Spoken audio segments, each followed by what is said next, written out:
I have killed dozens of elk. I'm Matt Hartsky with Backbone Unlimited, and in this video, I'm going to share with you the top tips and tactics I've learned in my last 33 years of elk hunting so you can put more elk in the freezer. Now, by themselves, a lot of these tips seem like common sense, but with less than 10% success rates elk hunting over the course of the Western United States, apparently we need to put more of these tips into practice. Now, tip number one is to e-scout and scout more thoroughly. Don't wait until opening morning to figure out where you're going. Your scouting begins long before boots hit the dirt. Using tools like OnX, Google Earth, and Topo Maps can help you to study the lay of the land. My favorite is OnX. We like to pick out ridge lines, saddles, water sources, north-facing timber, feeding areas that transition into bedding zones, travel corridors, and then we try to get boots on the ground whenever possible, getting trail cameras up as icing on the cake. The more familiar you are with the terrain and likely elk zones, the more you'll be able to identify where cows are hanging out and attracting bulls early in the season for archery hunters, and the faster you can adapt when the pressure starts pushing elk in rifle season. Tip number two that goes hand in hand with studying your area is understanding elk behavior and habits. Elk aren't random. They're patterned creatures, especially when unpressured. And also, after they've been pressured later in the season, they like to seek refuge. Understanding their routines, where they feed, where they bed, and how they travel is like having the cheat code. In the early season, you might find them feeding high and bedding in the timber. During the rut, bulls are following cows, bugling, defending harems. Post-rut, they're recovering and heading to thicker cover as far away from pressure as possible. Learn what they do and when in your area, and you'll find yourself amongst elk a lot more often. Tip number three also goes hand in hand with learning elk behavior, and that's to learn to read elk sign. Reading sign is the difference between hunting blind and hunting informed. Tracks tell you which direction they're moving and how recently. Know the difference between mature bull elk tracks and young bulls and cows. Fresh droppings and urine puddles, elk are nearby. Know the difference between small round cow droppings and the poop of a mature bull, which will be much larger and have a dimple concave end. Rubs on trees, especially high ones, can indicate bulls or bigger bulls during the rut. Wallows are hot spots when bulls are trying to cool off, mark their scent, and cover themselves in mud for display of dominance. The key is not just spotting it, but interpreting it. Don't just walk past a rub. Ask yourself, why is this here? What time of year was it made? Why did the elk come through this area? Where did they go next? Hunt elk during peak activity times. That's tip number four.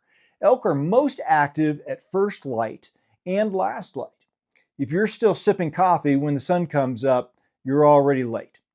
You've got to be in position before the sky turns orange. Likewise, don't bail early in the evening. Bulls often move just before shooting light ends.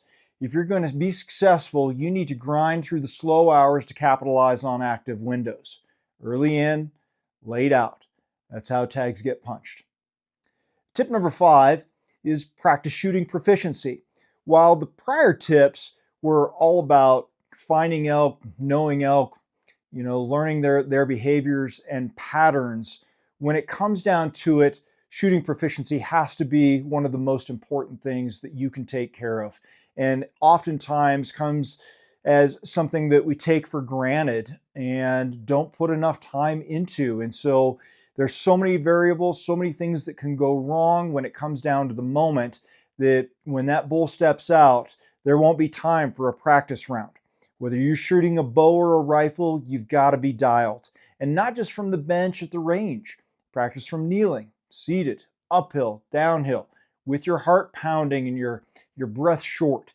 Know your effective range and respect it. A wounded bull is a heartbreak you don't want to make. I've been there. Everybody's been there.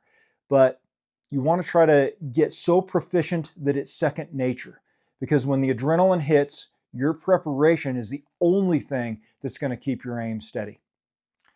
Tip number 6 goes hand in hand with shooting proficiency, and that's to prioritize physical fitness. Now, this one's near and dear to my heart. I've been a professional coach for almost 30 years, almost as long as I've been elk hunting, and a semi-professional athlete, endurance athlete, been a national qualifying bodybuilding athlete before that.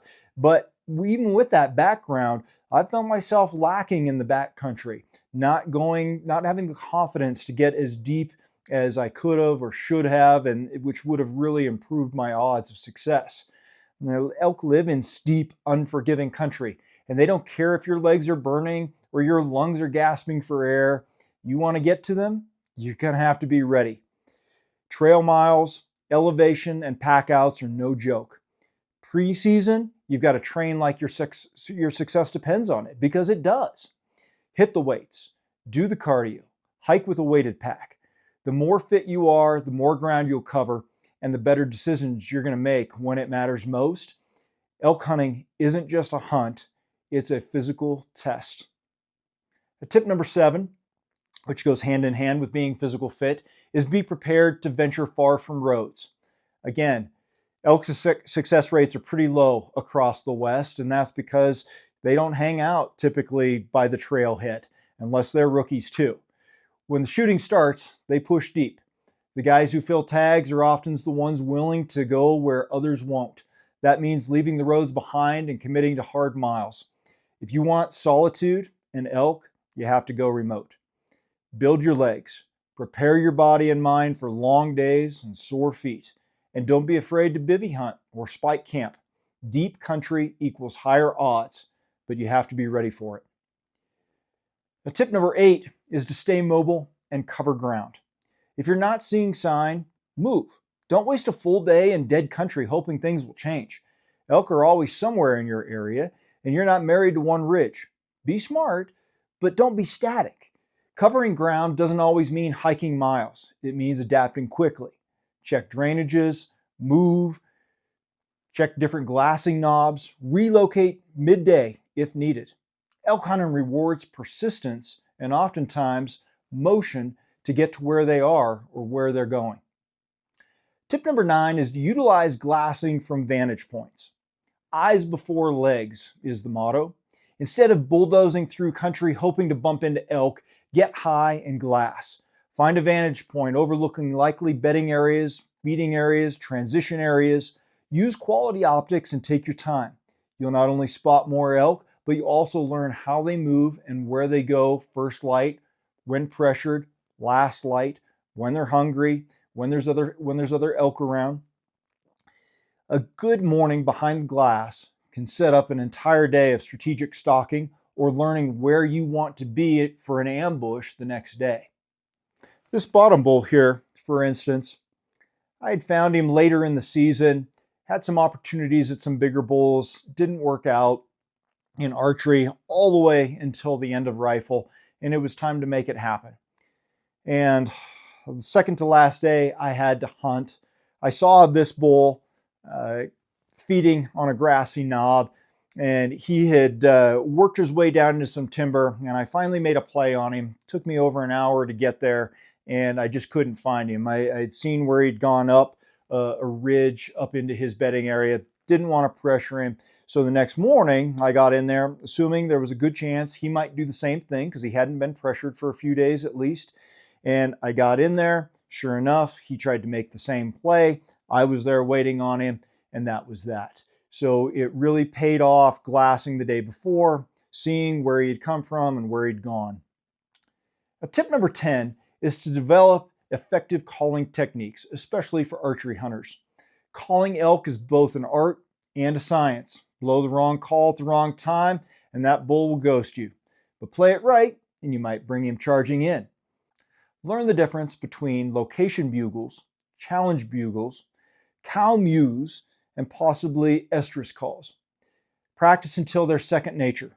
Most importantly, know when to call and when to shut up. Sometimes it's subtlety that seals the deal. I don't pretend to be an expert elk caller, but I am proficient at locating them, manipulating the situation where I can sneak in closer, and occasionally I do get them to walk into my lap. Some of my favorite elk callers to learn from are Corey Jacobson at Elk 101 and Paul Metal, the Elk Nut. Tip number 11 is to master wind and scent control. If there's one thing that'll ruin your elk hunt faster than a bad shot, it's being smelled. Elk have one of the sharpest noses in the wild, and they'll be gone long before you ever lay eyes on them. If the wind gives you away, you're done. Always, and I mean always, know your wind direction before you make a move. Use scent-free soaps, keep your gear clean, and avoid wearing anything saturated in campfire smoke or fuel. Pack a wind checker and use it constantly. Understand your thermals, what the wind's doing in the morning versus what it's doing in the evening. No call, camo, tactic, or scent cover spray will make up for poor scent discipline. Tip number 12 is to be patient and persistent. Here's the truth. Elk hunting will test you. You'll hike all day and see nothing. You'll call your lungs out and hear only silence. You'll miss, you'll blow stocks, you'll question everything.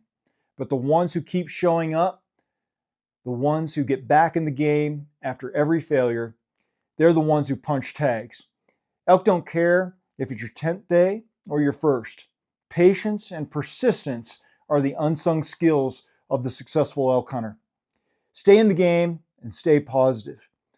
If you put your best effort into mastering the tips in this video, success could be just around the corner. You just have to stick with it. Tip number 13 is to learn from experienced hunters. You can learn more from a seasoned elk hunter in one weekend than in years on your own. Find someone who's been there, who's packed elk out of hellholes and learned the hard lessons. Listen more than you talk.